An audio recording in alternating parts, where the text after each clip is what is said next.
by focusing on the whole child or whole person, whole family, we're clearly seeing the intersections and through lines of our work. And this really comes down to, what do children need to thrive? And how do we think about ways that through the services that are needed, that they're aligned and reinforcing one another? So this gets back to, not only what it is, but how we do it together, where the partnerships need to align. And so I think for me in this conversation, it really underscores how our orientation to the needs of the field remain true and constant. That's who we are. That's who we're going to continue to be. Welcome to Leading Voices, a podcast brought to you by WestEd, a national nonprofit, nonpartisan research, development, and service agency.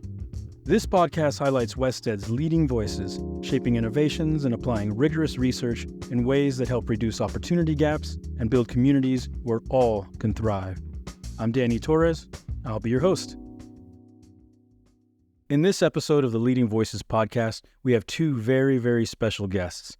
WestEd's new Chief Executive Officer, Jannelle Kubinec, and Glen Harvey, WestEd's former Chief Executive Officer. Glen recently stepped down this October after more than 25 years at the helm.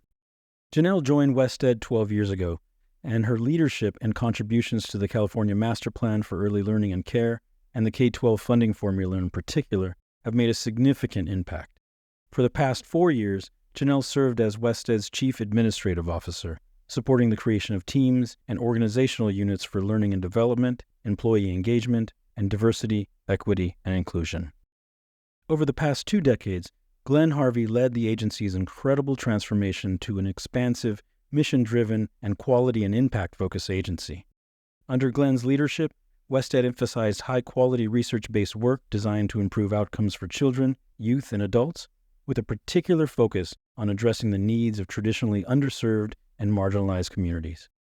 In this engaging conversation, we discuss WestEd's history, our mission and values, and our impact. We also discuss our whole person approach, artificial intelligence, the effects of the pandemic, and improving outcomes for every learner. All right, with that, let's get to it.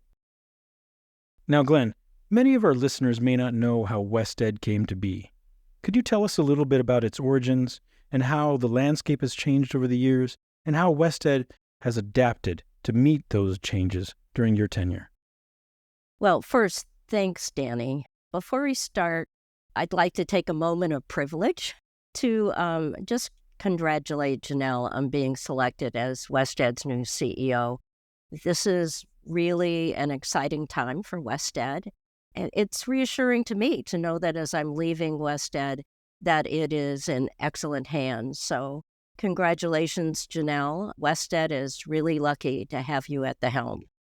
So to your origins question, Danny, WestEd is the merger of 2 federally funded regional educational labs.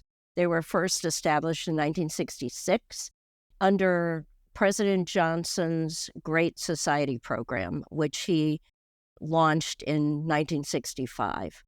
And that program was intended to eliminate poverty and racial injustice. And a major focus of the Great Society agenda was education. So one of the major initiatives of the Great Society program was the creation of regional educational labs, and they were intended to drive school improvement and increase student learning. So 2 of those original labs, Far West Lab and the Southwest Lab, merged in 1995 because they thought they would have greater impact in improving education if they were working collaboratively. So you asked what's changed. WestEd is a needs-driven organization. So we're always changing. We're always adjusting. We're always adapting. If we see a gap in services we offer, we lean in to fill that gap. As a result, we've expanded and deepened our capacity to address changing needs. So if you just really looked at the merger and where we are today, we have much broader expertise than we did back in 1995. What hasn't changed is our mission of equity, excellence, and improved learning, and also our values, especially the value that we place on research. We're a research-based organization, and also the value we place on impact. We want to be accountable for what we achieve in the field. So basically, we're an organization that believes all kids should be able to succeed in their schools and thrive in their own communities. That's our North Star. Now, I'd like to address this question to both of you. WestEd's enduring mission is to promote excellence, achieve equity, and improve learning for children, youth, and adults. What are some opportunities you see for WestEd in the coming years? Thanks, Danny. I think I'd pick up right where Glenn left us off on the first question, which is we're about our mission. So thank you for stating that. And that reminder that where we came from of eliminating poverty and racial injustice is really still driving us today. But what does it look like? We're faced with some really immediate needs that are coming from the field. And I think much of that is just slightly in our rear view, mostly in our side view mirror with regard to recovering from lost time in school and instructional experiences that students experienced during the pandemic. I mean, these are things that disproportionately affected students based on their income, race, language, and disability status. This is the cause we have. This is the mission we have. So what's some of the things that we've been doing of late? Well, we've been documenting what the research says about the nature of the experiences that we're seeing, both in terms of effective practices, but also areas where we have yet to close some of the gaps in learning, gaps in achievement that we know are out there. We can see effective solutions in terms of, what's working with regard to curriculum, instructional strategies, approaches to extending learning time, and other supports, including counseling. So I think when I think about what our opportunities are, we're going to continue to do what we've always done, which is support research, provide technical assistance, and work with organizations so that they're implementing these strategies to close gaps and outcomes for the populations we serve. Now, as I move forward, beyond what I think is our side view, rear view mirror, and look really farther ahead, I think there's also a real present day opportunity as we look at the new frontier with large language models or generative AI. This is not only a question of how we do our work, but what it means for learning. And, we've heard some of the issues already emerging of is writing a necessary skill now that we have ChatGPT. And I think there are also concerns about how we validate what's student-generated or even teacher-generated versus computer-generated. At this moment, there's a lot of things about artificial intelligence that are novel, but I think we can expect that we know it's here to stay. So what does this mean for how we evolve teaching and learning with such tools in mind? I think that's a position that we find ourselves in as WestEd, and one that, when you look at our mission, it really will inform how we work in this area in terms of bringing forth ideas and information that I think look and work towards mitigating bias. As we look at open source AI applications, we know they're present. So for WestEd, we have worked extensively on what makes for valid, reliable, and unbiased assessments. We're in the process of researching whether there's a material difference between a WestEd trained AI and an open source AI with regard to generating assessments. And so I think from this, we can start to bring to light specifics about issues of bias, ideas for mitigating bias, and how to best think about what our future of learning is with AI in the mix as a tool for learning, and also with some of the safeguards around what we hold in our mission around creating equitable opportunities for learning. I agree with that. And I think particularly AI is a really exciting opportunity. I'd like to suggest a few other opportunities.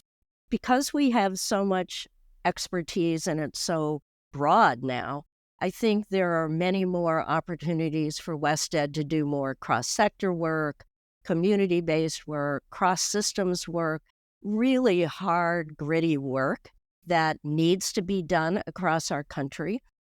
And I think WestEd is positioned to be a leader for that. Our whole child work, which we initiated as a 2025 priority, I think is a good example. We know that kids are on the planet 24 hours a day, and a relatively little amount of that time is spent in our schools. And so if we want our kids to thrive, we need to work across systems and make sure that all those supports that they receive are aligned and reinforce one another. Another opportunity that I think is really important that we've started to launch, but it's still, I think, in its infancy, is adult learning and workforce development. If we want kids to thrive, we need their families to thrive. Parents and caregivers can't really focus on a child's learning if they're worried about putting food on the table. or a roof over the family's head. Then another one, I think, as you know, I feel really strongly about early childhood. And Wested is a national leader in early childhood, but we need to take what we know about supporting infants and toddlers and share that much more widely. In K-12, we tend to focus on academic learning. Early childhood people understand you need to focus on the whole child, and that makes such a big difference, I think, especially given the challenges we're facing after the pandemic. And finally, I'd like to make a strong pitch that I think Wested has room now, especially since we have been building our capacity for workforce development, that we address more aggressively issues of poverty. I really, truly regret that we didn't do that as much as we could have or should have during my tenure. And I think if we're going to make progress in student learning, especially after the pandemic, we're going to have to make progress in reducing poverty. I think those two things go hand in hand. So I'm pitching all of those to you, Jannelle, for the future of Wested. Jannelle, Glen just mentioned Wested's commitment to the whole child. Can you tell our listeners a little bit more about the work Wested's doing in this area? When we were in 2020, so about 3.5 years ago, we were considering how we have increased impact on our work, and we identified whole child as an area of focus. And I think that is, as Glen said earlier, it's getting beyond that focus of academic learning to whole child, whole person, and understanding that by focusing on the whole child, whole person, whole family, we're clearly seeing the intersections and through lines of our work. And this really comes down to, what do children need to thrive?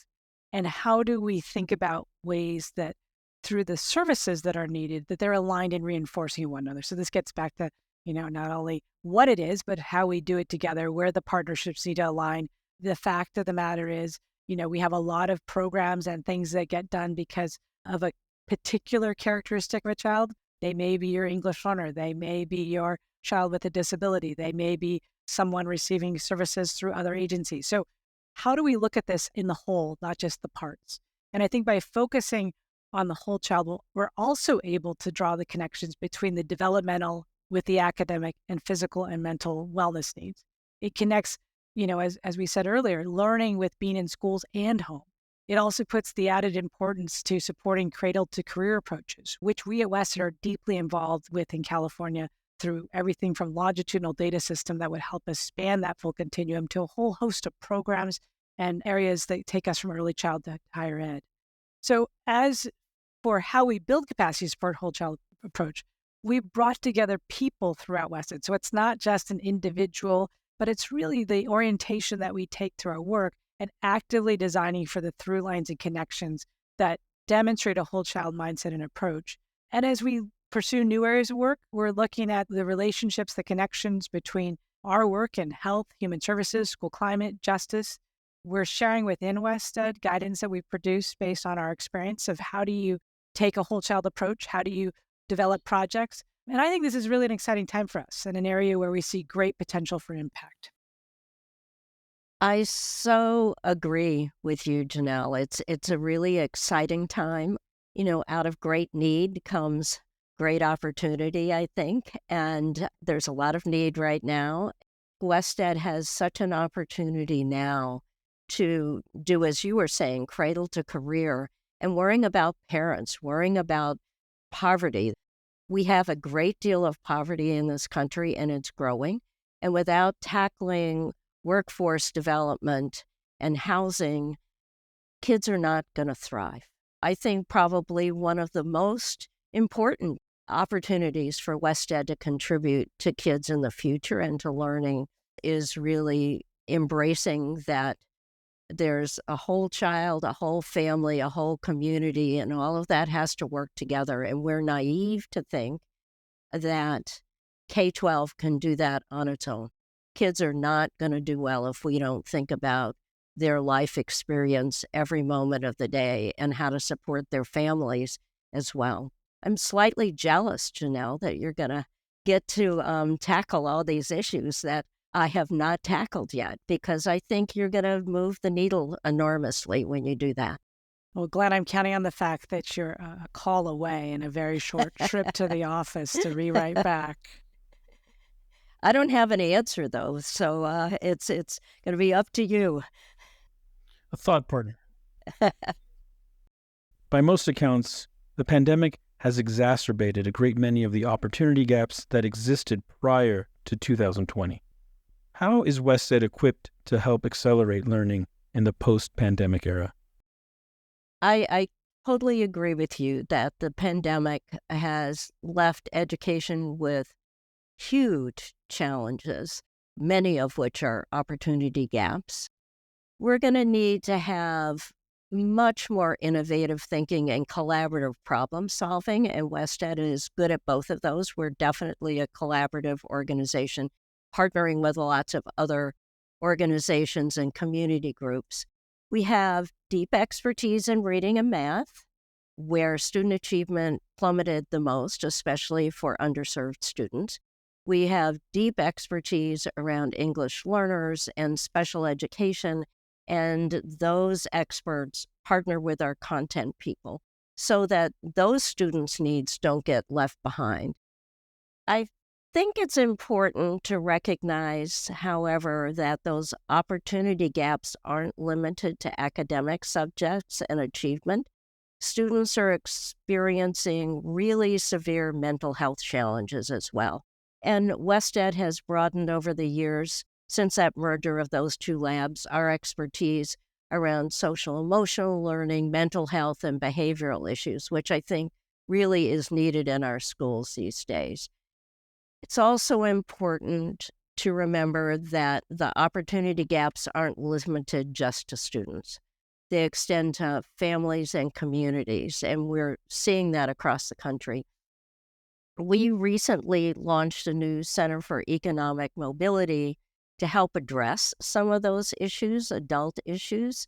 As I said before, I think it's unrealistic to expect parents and caregivers to fully support their children if they're struggling with food insecurity and housing.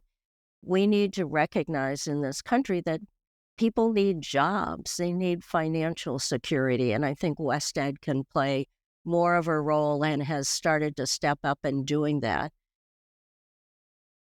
We need to be honest, there is not a clear answer to how to accelerate learning or address all these opportunity gaps. We can't be naive about the challenges we're facing. It's going to take all our organizations and all our communities forming common cause around our kids. Just to catch kids up on the learning they lost will take years.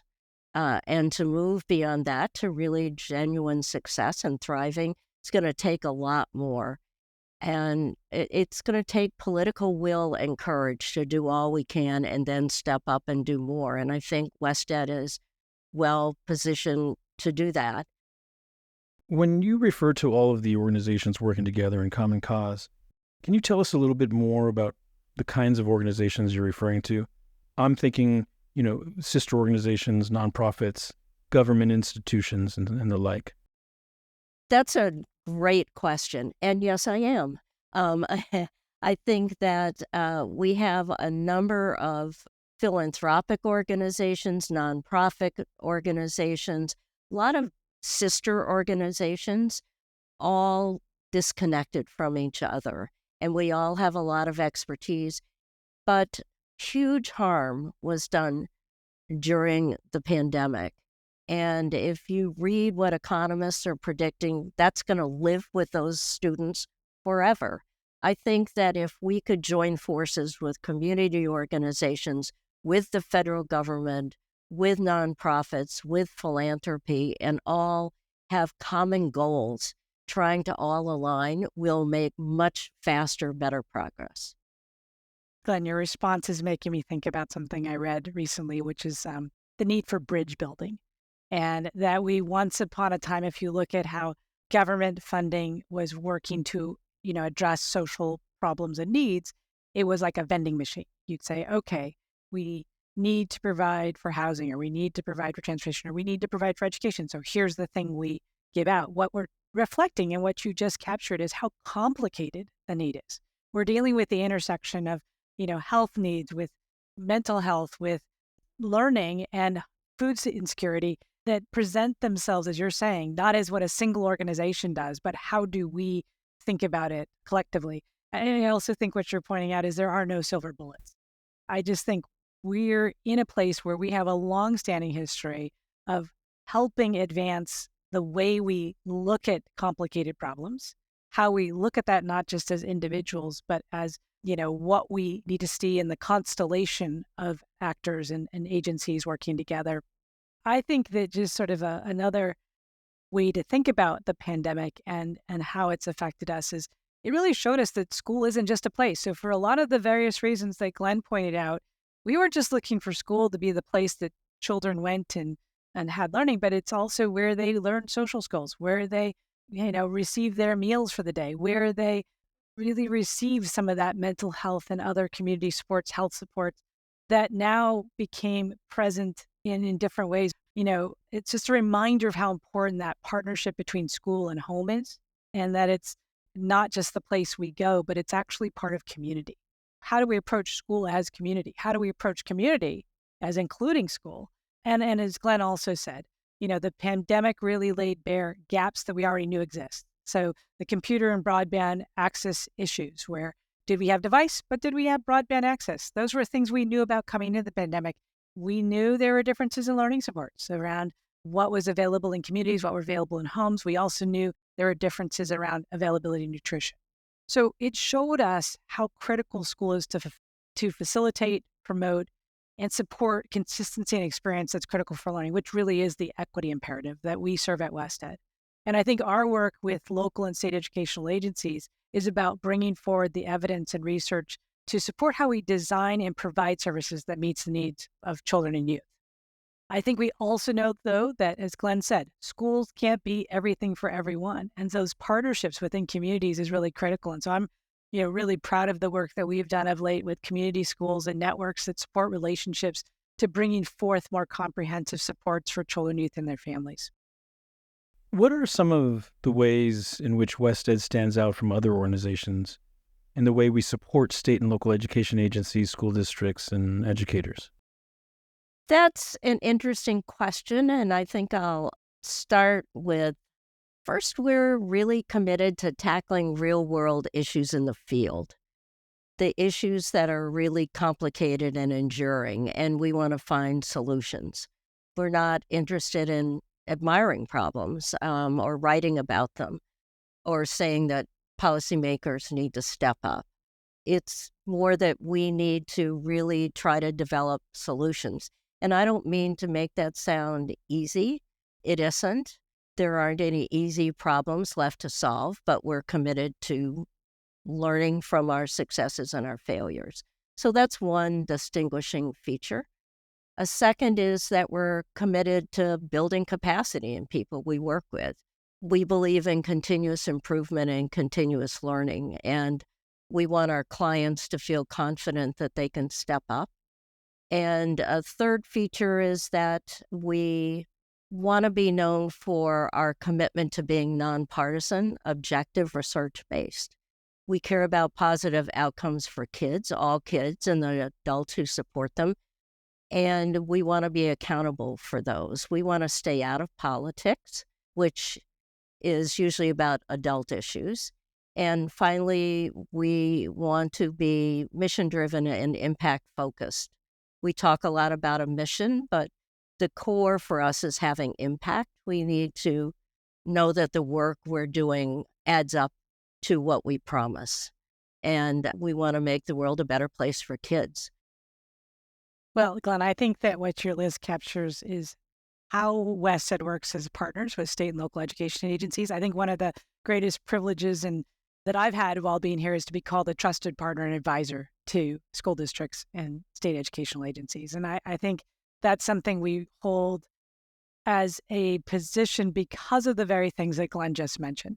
We are not here because we're seeking, change for change's sake or our own brand of things because it's about WestEd. It's actually WestEd in service of. And I think this gets back to the orientation we take to the needs of the field, contributions to the field. The composition of our staff are people from the field. So when I look at my West Ed colleagues, what I see is a number of staff that have worked for state or local education agencies that include people that have been in classrooms or centers as early learning educators, that have come from K-12 classrooms as teachers or center or school leaders or state educational agency leaders, including we have several former state commissioners of education at West Ed. So in that respect, I think makes us able to address the needs of state and local education agencies is because we know that work. We've come to West Ed to have impacts through what we can do at an organization that brings together not only experience of the field, but with research and with understanding of how that impacts practice and policy. So I think that's a significant way that we stand out. So I want to go back to this topic of AI because I think it's been identified as a potential game changer in education. It's been expanding dramatically in its capabilities and uses. We talked a little bit about this earlier, but how do you see the role of AI in education?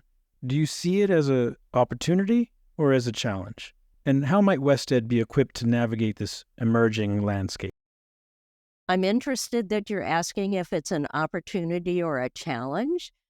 For me, it simply is. It's here. It's, I guess, both an opportunity and a challenge because it's new and we haven't figured it out. We haven't figured out how to harness its potential. But to look the other way or to try to walk it back is not the direction I would support. It's not realistic either. It holds such potential, I think, and we need to all come together and figure it out collectively. I know many people are fearful of what it might mean. When educators first started talking about AI, they worried that students would use it to cheat and write essays for them. They immediately went, I listened to a lot of these conversations, and they went to bad places. And I just think that's a negative mindset. That's not the way to lead education policy or practice. I see it as potentially a tool that could close opportunity gaps, those gaps you asked about before, Danny, and that's where I would start. So West Ed, I think, is grappling with all of this. We have a strategy group that's trying to develop some vision for how we can be part of the solution in maximizing the opportunities of AI. I think the heart of the discussion is how to use AI in ways that really support students, particularly marginalized students. And I think it has huge opportunity if we embrace it and we, again, as I said earlier, work collaboratively. I think it's going to take a lot of organizations working together to make sure it's used wisely to support kids. It is here, and I think if it's here, let's use it to increase equity for all our students. Hey, Glenn, you're making me think there was a time where people used slide rules and thought that was high tech. And then calculators came around. And there was also that equal fear of like, what are we going to do if people just use calculators? They won't know how to use a slide rule. Well, it turns out you don't need to know how to use a slide rule. The same thing happened when we once upon a time had encyclopedias and then the internet came out and everyone went, well, how will people know what real knowledge is if you could trust what's printed in the page? And I think we all know we use calculators, we use the internet. So the question on AI is what, as you said, the tool, what is it a tool for? And what's the skills you need to interact? So I actually think there's tremendous opportunity to take an emphasis on something we've already been talking about in schooling, which is critical thinking skills. One of our board members on the West Ed board, who is a sixth grade teacher, John Arthur, I was asking a question of him around, how are you seeing AI used in your classroom? He said, well, I'm not really advanced with it, but I'll tell you something I did. He said, I went to my class and I gave ChatGPT a prompt and I said, respond to this prompt. ChatGPT wrote a paragraph. And then he had a student do the same thing. Here, take this and respond to the prompt. He handed out to the class the prompt responses from both the student and ChatGPT, and he asked them to be critical of what they read and which one was which. So what it allowed them to explore was, how are you thinking about what you read and how you might know if a person wrote it and what are the indicators of that? And how would you know maybe if a computer wrote it and what are the indicators of that? And which one would you think about, or what have you learned? So I think there's some things that become like that lesson would not have been something we did a year ago in the classroom. But now we can use that as a means to say, let's think about critically, let's think about sources, let's think about where they come from, that we've been talking about actually for the past decade. But now we do it with the tool called ChatGPT. And we do it with some things we've always had, which is a teacher and a student and a learning opportunity. So, I'm with Glenn. I'm not sure challenge opportunity. I think it is one of those things that, we're always having to think, how does the world evolving and what are we doing to get the most from it? And how to do the best by students and where and how to protect equity as we're pursuing what we do in support of learning. This has been a rich and interesting conversation. I appreciate it very, very much. Now, as we come to the end of our time together, do you have any last thoughts for our listeners today? Oh, I have so many. You don't want to hear them all. This has been really fun. I really appreciate you asking us to do this. Wested's a really special place, and it has the most talented, committed people I've ever had the opportunity to work with. And that's saying a lot because I've worked at some good places, but never with more talented people and especially more committed people to our mission of equity and excellence and improved learning.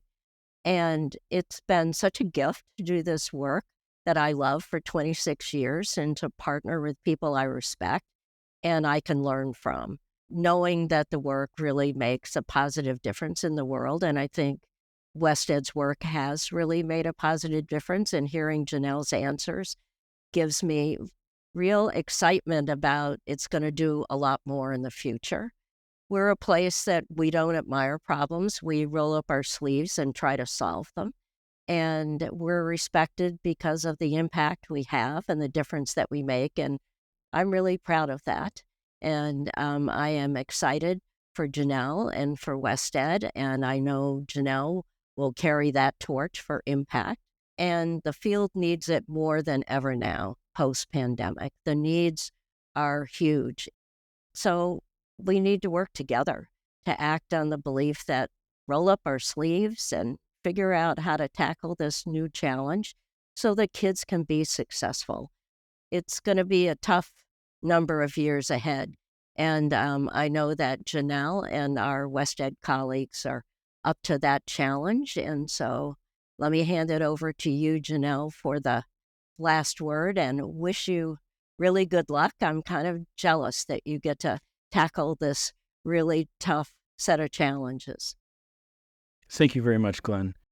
Any final thoughts from you, Jannelle?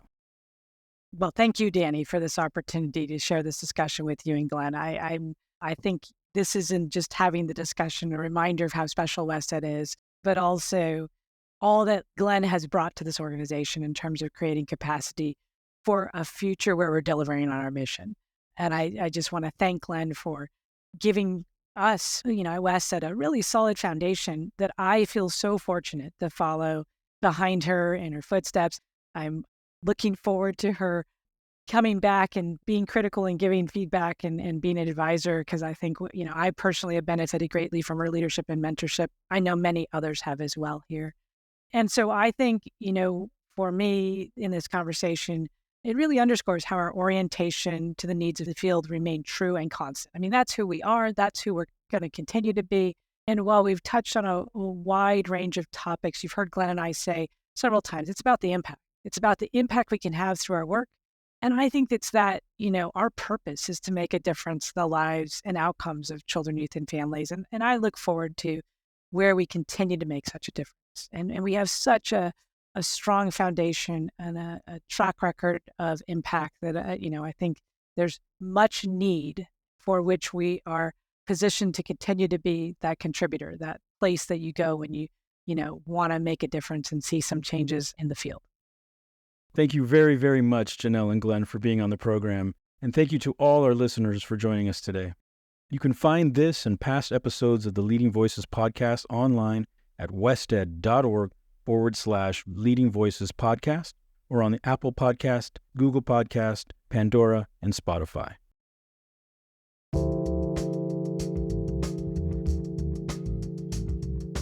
This podcast is brought to you by WestEd, a national nonprofit, nonpartisan research development and service agency. At WestEd, we believe that learning changes lives. Every day, we partner with schools and communities across the country to improve outcomes for youth and adults of all ages. Today's episode focused on one really important facet of the work that we do at WestEd, and I encourage you to visit us at wested.org to learn more. And special thanks to Gretchen Wright for her collaboration on this episode, and to Sanjay Pardanani, our audio producer. Thank you for joining us. Until next time.